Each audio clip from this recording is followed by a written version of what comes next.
I mean, what we have been told will happen in this coming elections is that when it's time to vote and for the accreditation process, you will be accredited with the machines that will be brought to the polling booth, which is a far departure from relying on what they call the electronic register. Will that also do for you? That's a step forward, but waiting until that day, fine, is okay.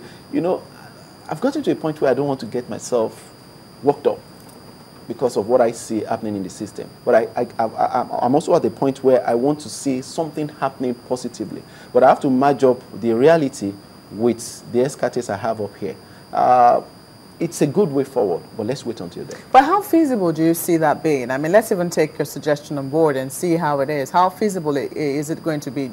Is it that you're asking that the accreditation machines or the DDC machines be taken to the same centers and people be asked to go back there and, you know, thumbprint rather than just going on the board and looking? Or are you advocating, say, a central center where everybody goes, you know, to go and thumbprint to see if their names actually appear on the National Voters Register? I'm looking at, because for now, what we currently have, even taking out the E part of it, is that you cannot vote in a separate local government from where you register. Yes. So the implication is that those data they have collected locally might have been backed up centrally, but they still have the local one for that vicinity. So I'm still expecting that, for example, I go to that vicinity.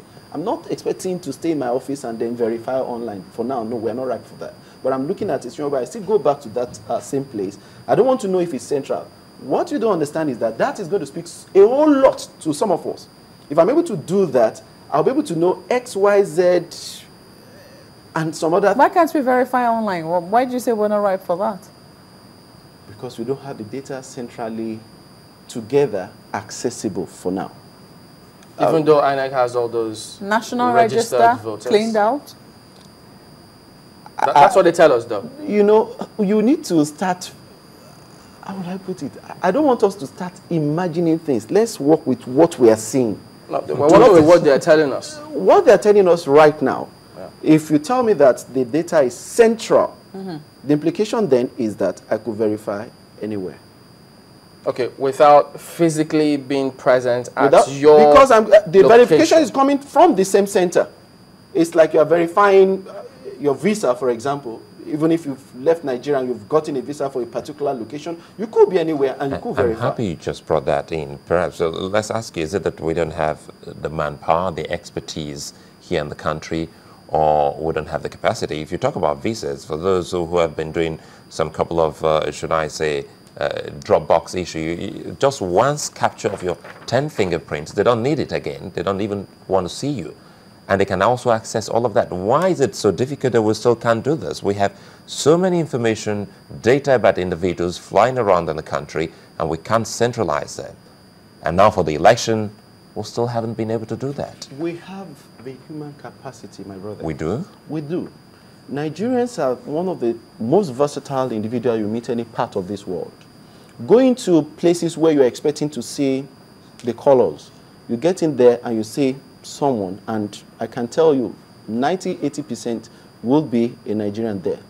And the fact is that some of this technology we're even talking about, the evolution of the technology is not without some of our contributions. But the problem we have, it's the political power, the political will rather. You know, like you said about the visas, those countries want something to work. They want something easier, something more secure, something more accessible, and then, you know, you don't want to see crowd. Nobody wants to deal with crowd these days. You just want to deal with it's a particular issue. But the Nigerian system profits from our not getting there. That's the way I see it. Because it's going to be very difficult for a politician, for example, to come up with names. You saw what happened in Anambra.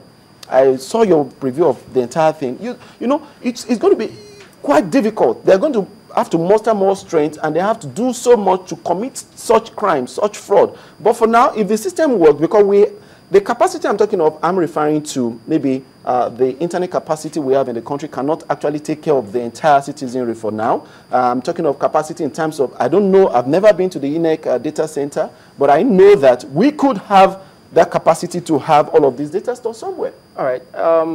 We've got questions coming through. Henry has said it, for instance, is thinking, look, we're talking about INEC at the federal level. What about the states and the local governments? And one wonders, will it be, if a state were to deploy this kind of technology to verification, election processes other than voting, do you think Nigerians would trust that state government, or the opposing political party would trust that political party in question deploying that technology? You know, you've said two things just talking now. You said you want a solution, but you are talking of the political angle to it too. That's the problem we have. We play politics with things that are so cardinal that we ought to just forget about the parties we belong to and work on a system that will make everything run. Yeah, well, two things came out actually, yes, because I mean, his observation is that what about local governments and all? The impression here, or with the way we see it play out, is that whichever ruling party is in the state, if they conduct elections, they win. Definitely. At the local government level. At the local government level. So, if they're going to deploy technology, one will have the mindset that, look, if the status quo remains, so what is the use of the technology? Are they going to manipulate that technology to their benefit? Or will it be foolproof, such that if an expert like yourself goes into that system, you know that whatever result comes out is true? I remember I got your call that as you rushed to the studio a day when you got the what's it called, the Excel sheets problem, that there was a particular formula that was actually adding up figures for a particular party and then deducting for the other party. I told you something. Technology is a tool. You can use it whichever way you want. And coming to this transparency, honesty, you still have to deal with the people, the ruling people. As I tell you, okay, look at the pension, for example. Everything will be automated. But is the federal government civil service devoid of ghost workers yet? It's a question for us to answer. The fact is that if you don't have the human will to do something, you can also use this technology to even help your fraud. That's the truth. That's the truth.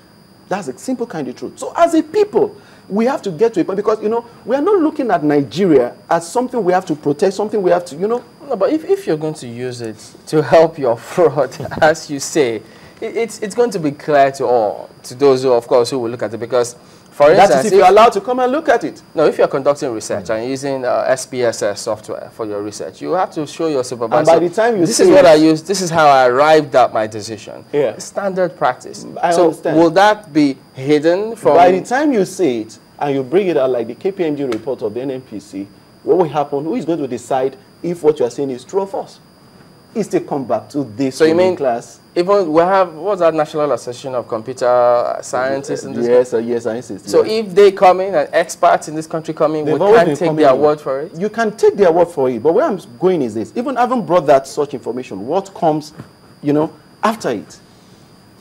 You still have to come back to, you know, that's why I told you, I started by saying that technology is a tool. So it's garbage in, garbage out. Yeah, that's the point. So if you don't really have that willingness and transparency in your mind to do something right, you could also use technology. Isn't that why we should be careful? Isn't that why we should take it one step at a time so that people have confidence in the process? That's my take. That's why I said I'm not expecting something magical. I want something consistent. And there are things I may not be able to say offhand here. I mean, on the hair here. Right now, if I go into a place and I do verification by, you know, I'm emphasizing that. It's going to speak volume to experts. You understand? It's going to speak volumes. You know, I wouldn't need anybody to go into a place to, you know, I just need to do that and see. That way I'll know what is going on at the background. All right. I have to thank Benjamin Shamala, who is a consultant systems engineer, for coming on the program today.